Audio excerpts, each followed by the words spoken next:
Hi అండి, అందరికీ నమస్కారం అండి. ఫ్రెండ్స్, మన వీడియోలోనే టాపిక్ వచ్చేసి గ్యాస్ వినియోగదారులకు సంబంధించి కేంద్ర ప్రభుత్వం ఒక కీలక ప్రకటన అయితే అంటే ముఖ్యమైన ప్రకటన అయితే విడుదల చేసింది.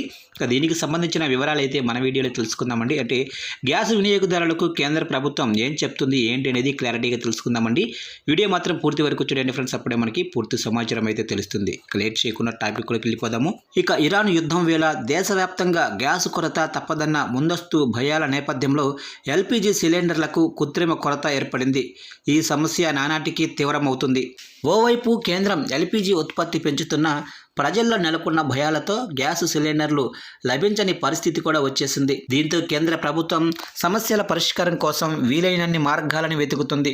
ఇందులో భాగంగా పైప్డ్ గ్యాస్ కనెక్షన్లు ఉన్నవారికి కీలక ఆదేశాలు జారీ చేసింది.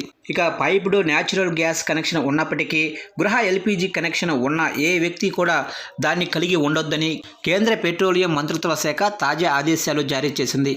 అలాగే ఏదైనా ప్రభుత్వ చమురు కంపెనీ నుండి లేదా వారి పంపిణీదారుల ద్వారా డొమెస్టిక్ ఎల్పీజీ సిలిండర్ల రీఫిల్స్ తీసుకోకూడదని సూచించింది. ఇలా 2 కనెక్షన్లు ఉన్న వ్యక్తులు వెంటనే తమ డొమెస్టిక్ ఎల్పీజీ కనెక్షన్ను అప్పగించాల్సి ఉంటుందని పెట్రోలియం సహజ వాయువు మంత్రిత్వ శాఖ ఉత్తర్వుల్లో పేర్కొంది. ఇక దేశవ్యాప్తంగా తీర ప్రాంత రాష్ట్రాల్లో చాలా ఏళ్లుగా పైపుల ద్వారా గ్యాస్ సరఫరా అవుతుంది. రిలయన్స్కు చెందిన భాగ్యనగర్ గ్యాస్ లిమిటెడ్తో పాటు పలు సంస్థలు ఇలా గ్యాసును సముద్రం ద్వారా నేరుగా ఇళ్లకే సరఫరా చేస్తున్నాయి. అయినా వీటి సరఫరాలో అంతరాయం ఏర్పడితే బ్యాకప్ కోసం ఇంకా ప్రజలు ఎల్పీజీ సిలిండర్లను కనెక్షన్లను వాడుతున్నారు. ఇప్పుడు దేశవ్యాప్తంగా గ్యాస్ కొరత నేపథ్యంలో పైపుడ్ గ్యాస్ కనెక్షన్లు ఉన్నవారు కూడా ఎల్పీజీ సిలిండర్లను స్టాక్ పెట్టుకుంటున్నారు. అలాంటి వారిని నియంత్రించేందుకు కేంద్రం ఈ ఉత్తర్వులు జారీ చేసింది.